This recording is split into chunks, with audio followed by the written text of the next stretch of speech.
Hello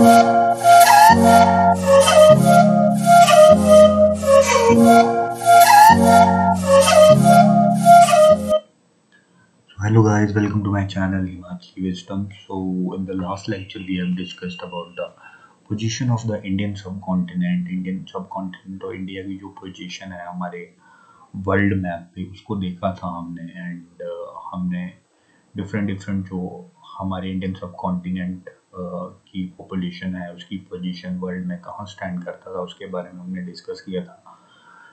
तो पिछले lecture में हमने पोजीशन और इसे एक्सटेंट के बारे में देखा, तो आज के लेक्चर में हम देखेंगे इंडिया का जो फिजिकल स्ट्रक्चर है कि जो लैंडफॉर्म्स हैं इंडिया में वो किस तरह से डिफरेंट डिफरेंट लैंडफॉर्म्स पाई जाती हैं, तो उनके बारे में आज डिस्कस करेंगे। Without any delay let's start the video.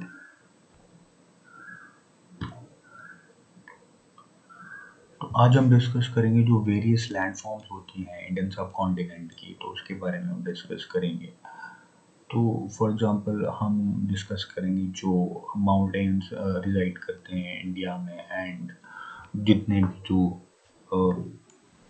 Ghats हैं इंडिया के, वेस्टर्न घाट्स, ईस्टर्न घाट्स जो हैं और जो नॉर्दर्न प्लेन्स हैं इंडिया के, उनके बारे में हम एक एक करके जो है डिस्कस करेंगे। So without any delay let's start the video. तो इंडियन सब कॉन्टिनेंट में डिफरेंट डिफरेंट तरह के लैंडफॉर्म्स पाए जाते हैं। उसमें सबसे पहले रहता है जो फॉर एग्जांपल अगर देखा जाए तो इंडियन जो लैंडफॉर्म्स हैं उसमें हिमालयाज हैं हमारे पास नॉर्थ में, then we have in the centre northern plains in the centre, then we have हमारे पास पेनिनसुलर इंडिया है, देन हमारे पास कोस्टल प्लेन्स हैं, देन हमारे पास आइलैंड ग्रुप्स है। तो इन 4-5 जो लैंडफॉर्म्स हैं इनसे मिलकर जो है इंडिया का स्ट्रक्चर बना हुआ है। तो हम इन लैंडफॉर्म्स को एक एक करके डिस्कस करेंगे। एंड जो माउंटेन रेंजेस है दैट इज इंडिया में और इंडियन सब कॉन्टिनेंट जो है टोटल जो है वो रेस्ट ऑफ एशिया से सेपरेट जिसके द्वारा किया जाता है उसे हम माउंटेन रेंजेस जो माउंटेन रेंजेस जनरेट होती हैं वो पामीर नॉट से होती हैं। Pamir not is nothing but it's just like एक नॉट की तरह माउंटेन की रेंजेस बनी हुई है इस तरह से। जस्ट इंडिया के नॉर्थ में, जस्ट इंडिया के बिल्कुल ऊपर जो एक नॉट सी बनी हुई है, इस नॉट से जो है ईस्ट की साइड में जो है वो हिमालयास निकलते हैं, वो ईस्ट से वेस्ट तक जाते हैं और वेस्ट की तरफ जो है वो हिंदू कुश एंड सुलेमान एंड किरथर नाम के माउंटेन्स जाते हैं इस नॉट से निकलकर। एक तरह से एक घाट सी बनी हुई है, इसलिए इसे पामीर नॉट बोलते हैं। तो जो वेस्ट में है वो है हिंदू कुश, सुलेमान और केल्कर, और जो ईस्ट में है वो है हिमालयाज। तो ये दो तरह की माउंटेन रेंजेस जो हैं वो इंडियन सब कॉन्टिनेंट को जो बाकी हिस्सा है एशिया का उससे डिस्कनेक्ट करते हैं। तो इन एक तरह से बाउंड्री का काम करते हैं जिससे कि इंडियन सब कॉन्टिनेंट जो है वो सेपरेट हो जाता है। तो इंडियन सब कॉन्टिनेंट के बारे में हमने लास्ट लेक्चर में डिस्कस कर लिया था। तो if you would like to watch my last lecture then please you can watch it on my channel. So आज हम सबसे पहले हम डिस्कस करते हैं माउंटेन्स के बारे में। तो माउंटेन में को डिस्कस करने से पहले हम पामीर नॉट को एक बार देख लेते हैं कि किस तरह से पामीर नॉट दिखता है। तो ये आप देख सकते हो कि यहाँ से इंडिया के बिल्कुल ऊपर जो है एक तरह से पहाड़ों की श्रृंखला बनी हुई है, नॉट एक गांठ सी बन गई है यहाँ पे, इस तरह से गांठ बन गई है, आप देख सकते हो। तो इस गांठ से जो है इस तरफ के जो पहाड़ हैं ये हिमालयाज हैं, तो ये हिमालयाज आ गए और ये इस तरफ के जो वेस्ट की तरफ जाएंगे ये सुलेमान्स और किरथार हिल्स आदि माउंटेन्स आ गए। तो ये जो है ईस्ट से ये चाइना से सेपरेट हो जाता है इंडिया, और यहाँ से जो है पाकिस्तान को लेके इंडियन सब कॉन्टिनेंट जो है अफगानिस्तान मतलब रेस्ट ऑफ द एशिया से सेपरेट हो जाता है। तो इंडियन सब कॉन्टिनेंट मतलब पाकिस्तान, इंडिया, नेपाल, भूटान, श्रीलंका एंड बांग्लादेश। तो ये सारे इंडियन सब कॉन्टिनेंट जो है इन दो माउंटेन की वजह से जो है बिल्कुल सेपरेट हो जाता है रेस्ट ऑफ द एशिया से। तो एक एक करके हम जो इंडिया के ऊपर जो पहाड़ पाए जाते हैं, ये वाले जो पहाड़ हैं जो कि सुलेमान हिल्स हैं, ये जो हैं ये पाकिस्तान वाली साइड पे पाए जाते हैं, और हिमालयाज जो हैं जो कि ईस्ट टू वेस्ट जाते हैं, इंडिया की बिल्कुल ईस्ट से वेस्ट तक जाते हैं, ये श्रृंखला है।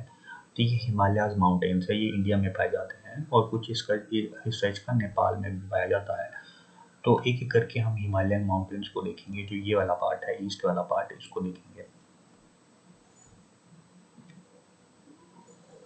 तो let's discuss about the Himalayas. तो हिमालयाज माउंटेन्स को हम देखेंगे। तो हिमालयाज जो हैं वो यंगेस्ट माउंटेन है और हाईएस्ट माउंटेन्स है पूरे वर्ल्ड में, और सबसे यंग माउंटेन्स है। इनको फोल्ड माउंटेन्स भी बोल सकते हैं हम। फोल्ड माउंटेन्स मतलब जो टेक्टोनिक प्लेट्स के फोल्ड बनने से बनते हैं माउंटेन, उनको हम फोल्ड माउंटेन्स बोलते हैं। तो दुनिया के सबसे यंग फोल्ड माउंटेन्स जो है वो हिमालयाज हैं। एंड जो हिमालयाज हैं वो एक्चुअली 3 रेंजेस में जो है इंडिया में बटे हुए हैं, इस तरह से west to east, west to east, west. जो ये वाली रेंज है इसको हम बोलते हैं ग्रेटर हिमालयाज। ये बीच वाली है, इसको हम बोलते हैं मिडल हिमालयाज, और ये जो लास्ट वाली है इसे हम बोलते हैं शिवालिक या outer Himalayas.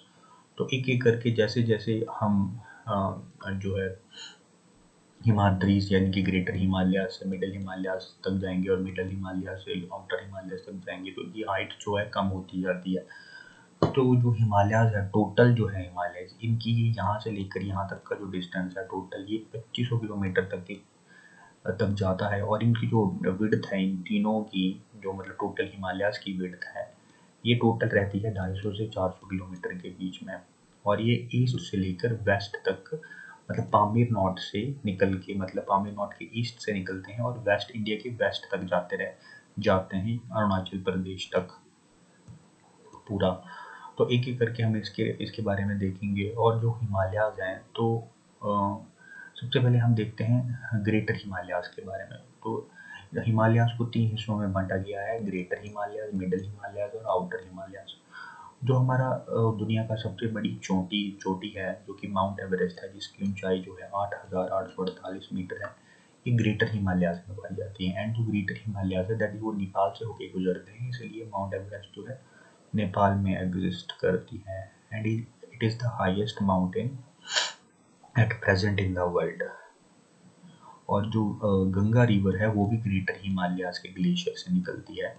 That is Ganga, जो गंगोत्री दैट इज गौमुख है, वहाँ से निकलती है गंगा रिवर। तो वो भी जो है ग्रेटर हिमालयाज में पाया जाता है। उसके बाद दूसरी तरह के हिमालयाज हमारे पास आते हैं मिडल हिमालयाज, जिसे हम हिमाचल हिमालयाज भी बोलते हैं। तो हमारे हिमाचल प्रदेश में जो भी हिमालयाज एट प्रेजेंट एग्जिस्ट करते हैं वो मिडल हिमालयाज हैं। तो इन जो माउंटेन्स हैं इनकी ऊंचाई जो है, जो ग्रेटर हिमालयाज होते हैं उनसे थोड़ी कम रहती है, और ये बिल्कुल साथ साथ में पैरेलल जो है ईस्ट टू वेस्ट जाते हैं। फॉर एग्जाम्पल ये ग्रेटर हिमालय, तो इसको बिल्कुल इसके नीचे और पैरेलल में जो है वो मिडल हिमालयाज चलेंगे।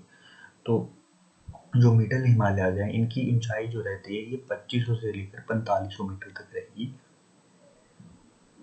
और इसकी जो ब्रेड्थ उनकी चौड़ाई रहेगी, इनकी जो जितनी चौड़ाई रहेगी ये रहेगी 60 से 80 किलोमीटर के बीच में। तो हिमाचल प्रदेश में जितने भी टूरिस्ट स्पॉट हैं, फॉर एग्जांपल शिमला, धर्मशाला, मैक्लोडगंज, कुल्लू, मनाली, तो जितने भी टूरिस्ट स्पॉट हैं दैट इज उत्तराखंड के जो नैनीताल है वो, ये सारे के सारे मिडल हिमालयाज में आते हैं, और ये बहुत ही फेवरेट प्लेसेस है टूरिस्ट्स के लिए।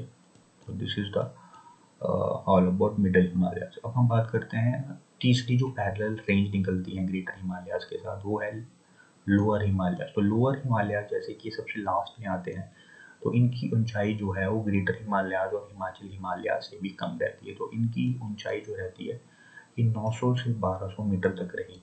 एंड इनकी जो विड्थ रहेगी, अगर इसकी चौड़ाई के बारे में बात करें, then its width will be 10 to 50 kilometre thickness इसकी रहती है, दैट इज आउटर हिमालयाज की।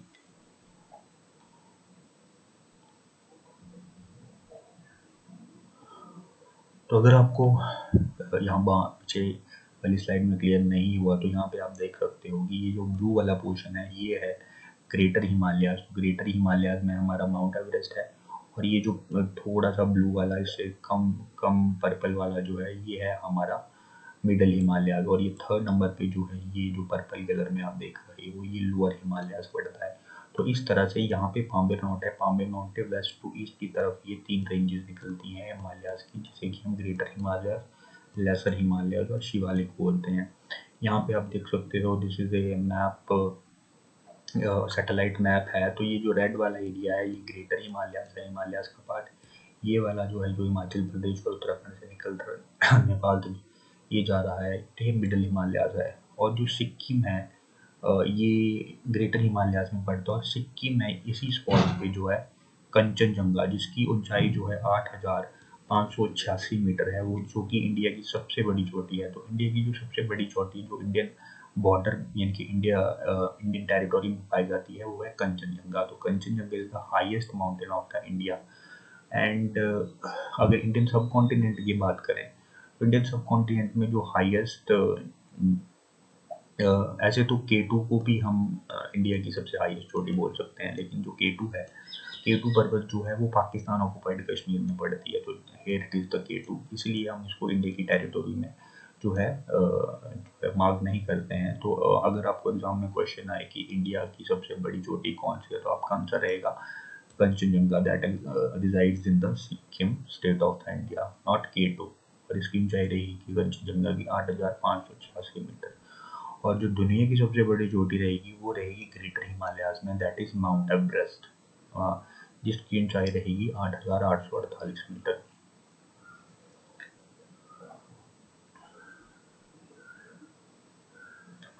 तो ये आप देख सकते हो कि जो माउंट एवरेस्ट है जिसकी ऊंचाई इतनी है, एंड K2 जो है वो, जो कि एक तरह से K2 को हम माउंट कॉर्बिन ऑस्टिन पीक भी बोलते हैं, जिसकी ऊंचाई 8,611 मीटर है। लेकिन ये पाकिस्तान ऑक्युपाइड कश्मीर में पड़ता है, इसीलिए इसे इंडियन टेरिटोरी में हम रिजाइड नहीं करते। एंड जो कंचनजंगा है ये इंडियन टेरिटोरी में पड़ता है, जो कि सिक्किम में है। इसलिए जो कंचनजंगा है ये इंडिया की सबसे बड़ी चोटी है, 8,598 मीटर। तो यहाँ पे आप पिक्चर देख सकते हो, एक तरफ ये है माउंट एवरेस्ट जो कि दुनिया की सबसे बड़ी चोटी है, जो कि ग्रेटर हिमालयाज में पाई जाती है, जो कि एग्जिस्ट करता है नेपाल में। देन हमारे पास है कंचनजंगा, जो कि सिक्किम में है। ये कंचनजंगा की पिक्चर है। तो कंचनजंगा जो है इंडिया की सबसे बड़ी चोटी है, जिसकी ऊंचाई रहेगी 8,598 मीटर। तो this is all about the Himalayas. तो हमने एक फिजिकल फीचर पढ़ लिया। अब हम देखते हैं नॉर्दर्न प्लेन के बारे में। तो इंडिया का जो स्ट्रक्चर है वो नॉर्थ में तो हिमालयाज पाए जाते हैं, और जो इंडिया का जो नॉर्थ और सेंट्रल वाला पार्ट है वहाँ पे नॉर्दर्न प्लेन्स हमारे पास रहते हैं। तो मेनली जो नॉर्दर्न प्लेन्स हैं वो 3 हिस्सों से मिलके बना हुआ है, जिसमें कि जो पहला हिस्सा है इसमें पंजाब और जो हरियाणा के प्लेन्स हैं वो रिजाइड करते हैं। दूसरा हिस्सा है जिसमें जो गंगा रिवर और यमुना रिवर के प्लेन्स हैं वो रिजाइड करते हैं। और तीसरा हमारे पास आता है जो ब्रह्मपुत्र रिवर जो है। ब्रह्मपुत्र रिवर जो है वो ये एक्चुअली तिब्बत से निकलती है। छेमद्योंग ग्लेशियर एक जगह है वहाँ पे, तो वहाँ से निकलती है ये ब्रह्मपुत्र रिवर जो है। एंड ये ब्रह्मपुत्र रिवर जो है अरुणाचल प्रदेश से होते हुए बाद में जाके जो है बे ऑफ बंगाल में जाकर गिर जाती है। तो नॉर्दर्न प्लेन जो है इसके बारे में आपको यही याद रखना है कि जो नॉर्दर्न प्लेन्स हैं वो Ganga plains, Punjab and Haryana plains हैं, ब्रह्मपुत्र प्लेन से मिलके बने हुए हैं। एंड जो गंगा है उसकी ट्रिब्यूटरीज के बारे में बात करें तो वो है घाघरा, कोसी, गंडक, तीस्ता एंड दामोदर। ये गंगा की ट्रिब्यूटरीज हैं जो कि गंगा प्लेन्स में लाई करती हैं। और जो यमुना है ये भी गंगा की ट्रिब्यूटरीज है, लेकिन यमुना की भी आगे ट्रिब्यूटरीज हैं जो कि हैं चंबल और बेटवा।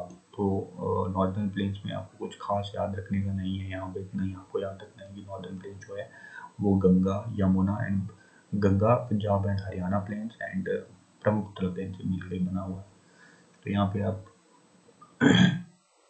नॉर्दर्न प्लेन को एक पिक्चर की हेल्प से देख सकते हो। यहाँ पे जो है ये सारा नॉर्दर्न प्लेन्स का जो भी आप ये वाला एरिया देख रहे हो, नॉर्दर्न प्लेन्स का एरिया जो कि पंजाब, हरियाणा जो है, ये सारा बेटवा यहाँ से निकलती है, चंबल है, ये बेटवा है जो कि उनकी ट्रिब्यूटरीज हैं। और ये गंगा रिवर ऊपर से आ रही है जो कि ग्रेटर हिमालय से निकलते रहती है, इधर आती है, और यहाँ से इसकी ट्रिब्यूटरीज रहती हैं सोन, गंडक, घाघरा, कोसी, जो कि अरुणाचल प्रदेश से निकलती है, यहाँ पे तिब्बत से निकलती है, सॉरी।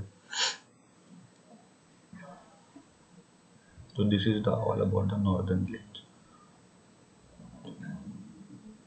अब हम देखते हैं कोस्टल प्लेन्स के बारे में, one of the most important physical feature of the India. तो जो कोस्टल प्लेन्स होते हैं, कोस्टल मतलब जो समुद्र, सी के साइड वाला, सी शोर होता है, सी के साइड वाला किनारा होता है, उसे हम कोस्टल बोलते हैं। तो इंडिया में दो तरह के कोस्टल प्लेन्स पाए जाते हैं, ईस्टर्न कोस्टल प्लेन पाए जाते हैं, वेस्टर्न कोस्टल प्लेन। जो ईस्टर्न कोस्टल प्लेन है ये बे ऑफ बंगाल की तरफ पाए जाएंगे, और इसके ईस्टर्न कोस्टल प्लेन के आगे जो है ईस्टर्न घाट्स पाए जाते हैं। और जो वेस्ट कोस्टल प्लेन है ये वेस्टर्न घाट वाली साइड पे पाए जाते हैं। या और जो ईस्टर्न कोस्टल प्लेन है ये जो है एक्चुअली ईस्ट कोस्टल प्लेन जो है ये बे ऑफ बंगाल में पाए जाते हैं, और जो वेस्ट कोस्टल प्लेन है ये पाए जाते हैं अरेबियन सी में। जो एक्चुअली ईस्ट कोस्टल प्लेन जो है ये अराइज करते हैं गुजरात से लेकर कन्याकुमारी तक, जो कि ईस्ट में है टोटल। और गुजरात से लेकर कन्याकुमारी तक जो है ईस्ट कोस्टल प्लेन जो है वो दो हिस्सों में बटा हुआ है। तो पहला हिस्सा जो है वो बटा है गुजरात से लेकर गोवा तक, जिसे हम कोंकण कोस्ट के नाम से जानते हैं। मतलब कि ईस्ट कोस्टल प्लेन जो है इस तरह से इंडिया का नक्शा है यहाँ पे। तो ये वाला साइड जो है ये है ईस्टर्न कोस्टल प्लेन, और ये जो वाला साइड जो है ये वेस्टर्न कोस्टल प्लेन। जो ईस्टर्न कोस्टल प्लेन है ये गुजरात से लेकर कन्याकुमारी तक है, मतलब कि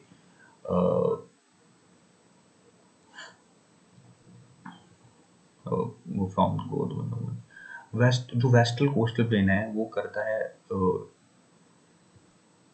हमारा जो वेस्ट कोस्टल प्लेन है ये उड़ीसा से लेकर इसको हम पिक्चर की सहायता से देखते हैं एक्चुअली। हाँ, तो जो हमारा ईस्टर्न कोस्टल प्लेन है यहाँ पे आप देख सकते हो एक पिक्चर की हेल्प से। जो हमारा ईस्ट कोस्टल प्लेन जो है ये जो है वो दो हिस्सों में बटा हुआ है।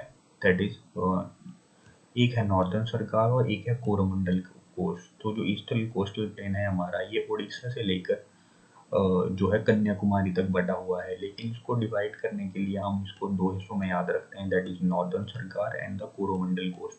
जो ईस्टर्न कोस्टल प्लेन है उसका जो नॉर्दर्न वाला पार्ट है वो है नॉर्दर्न सरकार, और जो उसका सॉर्दर्न वाला पार्ट है जिसे हम बोलते हैं कोरोमंडल कोस्ट। ठीक है। और सिमिलरली जो वेस्टर्न कोस्टल प्लेन है ये गुजरात से लेकर गोवा तक पड़ता है, जिसे हम कोंकण कोस्ट बोलते हैं। उसके बाद गोवा से लेकर कन्याकुमारी तक पड़ता है सॉर्दर्न में, जिसे हम मलाबार कोस्ट बोलते हैं। तो इस तरह से जो है ईस्टर्न कोस्टल प्लेन और वेस्टर्न कोस्टल प्लेन दो नॉर्दर्न और सॉर्दर्न में डिवाइड रहते हैं। जो ईस्टर्न कोस्टल प्लेन है उसके नॉर्थ पार्ट को हम नॉर्दर्न सरकार बोलते हैं और साउथ पार्ट को कोरोमंडल कोस्ट बोलते हैं। एंड जो हमारा वेस्टर्न कोस्टल प्लेन है उसको हम कोंकण कोस्ट बोलते हैं, उसके नॉर्दर्न पार्ट को। और जो उसका सॉर्दर्न पार्ट मतलब सॉर्दर्न वाला हिस्सा है उसको मलाबार कोस्ट बोलते हैं। तो this is all about the coastal plain. तो कोस्टल प्लेन क्या रहता है कि फॉर एग्जाम्पल यहाँ पे है हमारा अरेबियन सी, यहाँ पे है बे ऑफ बंगाल। तो बे ऑफ बंगाल से लेकर यहाँ तक जो सी शोर जो किनारा रहेगा, यहाँ तक जो किनारा रहेगा ये वाला किनारा जो रहेगा इसको हम कोस्टल प्लेन्स बोलेंगे। और इसके आगे जहाँ तक जो है ये किनारा रहता है, जिसके आगे लैंड स्टार्ट हो जाती है, यहाँ तक इसके आगे हम लैंड स्टार्ट हो जाती है तो यहाँ तक जो है घाट्स पाए जाते हैं, जिसे हम ईस्टर्न घाट्स और वेस्टर्न घाट के नाम से जानते हैं। तो इसे हम आगे पढ़ेंगे।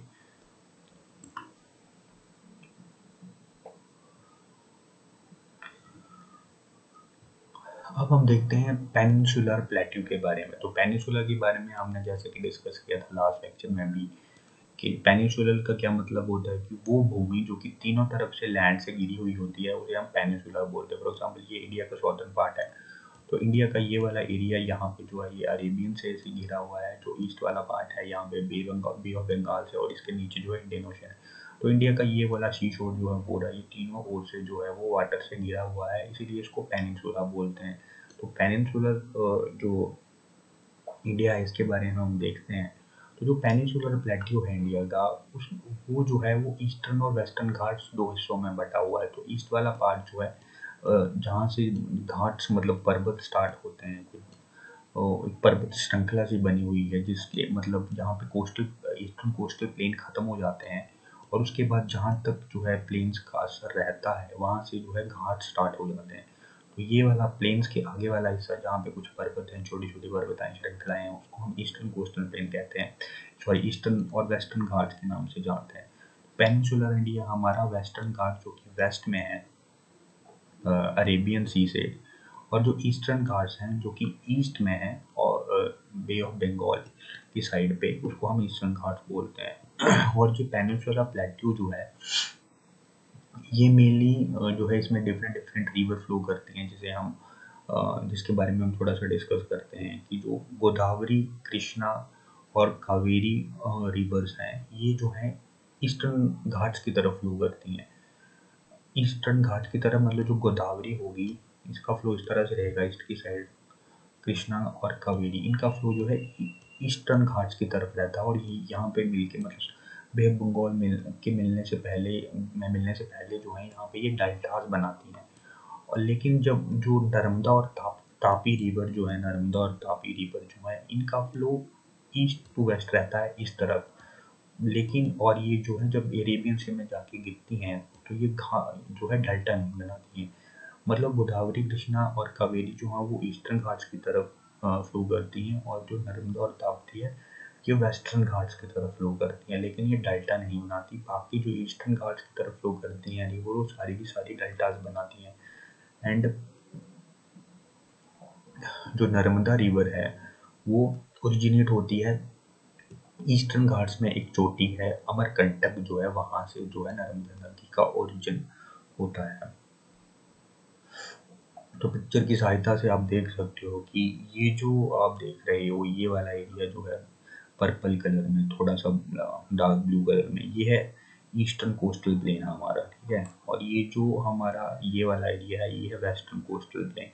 इसके आगे, इन प्लेन्स के आगे जो जहाँ तक जो है समुद्र वाला एरिया रहता है, जिसके पीछे पीछे जो है जिसके आगे जो है लैंड स्टार्ट हो जाती है यहाँ से, तो ये वाला आप जो एरिया देख रहे हो ये रहता है वेस्टर्न घाट्स का। वेस्टर्न घाट के पीछे रहेगा western coastal planes, and eastern Ghats के पीछे रहेगा यहाँ पे ईस्टर्न कोस्टल प्लेन।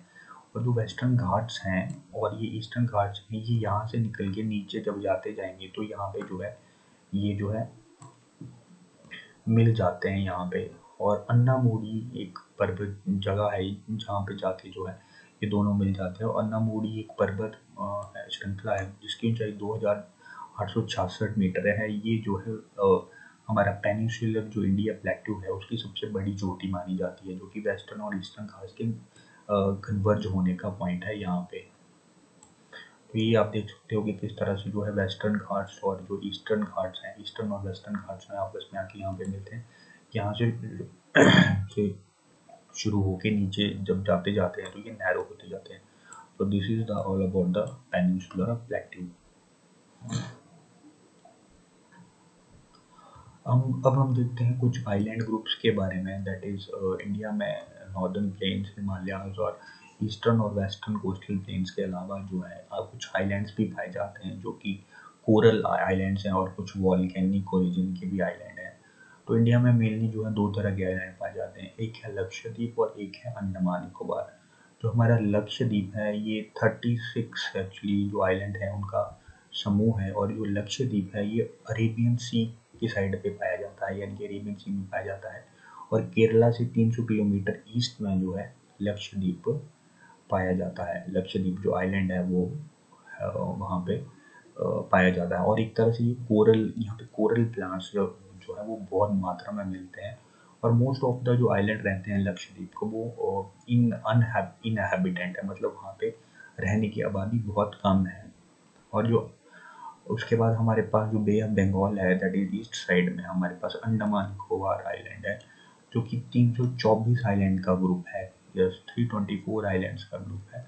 और इसका मोस्ट ऑफ द पार्ट जो है अनहेबिटेंट है। और अंडमान निकोबार के बारे में खास बात यह है कि अंडमान निकोबार जो है, जैसे कि इंडिया के बीच में से ट्रॉपिक ऑफ कैंसर गुजरता है और जिसकी वजह से इंडिया नॉर्थर्न और सॉदर्न वाला डिवाइड हो जाता है, इसी तरह से अंडमान निकोबार जो है उसके बीच में से बिल्कुल जो है 10 डिग्री चैनल, इक्वेटर का जो 10 डिग्री लैटिट्यूड लाइन है वो पास रहती है। तो अंडमान निकोबार जो है 10 डिग्री चैनल की वजह से सेपरेट हो जाता है।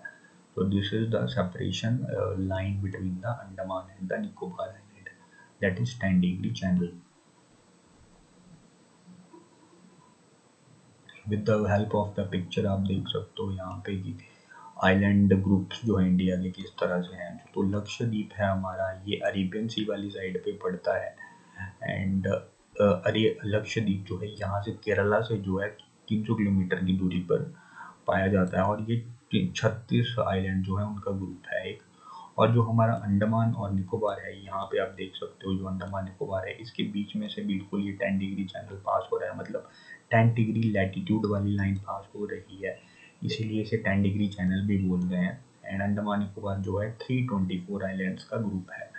So this is all about the island groups. तो ये था हमारा इंडियन फिजिकल डिस्क्रिप्शन, जो कि इंडिया जो है माउंटेन्स, जो इंडिया का पेनिनसुलर पार्ट है, जो इंडिया का नॉर्दर्न प्लेन है, और जो इंडिया के डिफरेंट डिफरेंट आइलैंड ग्रुप्स हैं उनके बारे में हमने डिस्कस किया। तो इस तरह से हमने फिजिकल पॉइंट इंडिया की फिजिकल एक्सटेंट, जो फिजिकल स्ट्रक्चर है उसके बारे में के करके डिस्कस कर लिया है। तो this is all about the Indian geographical structure, physical geographical structures.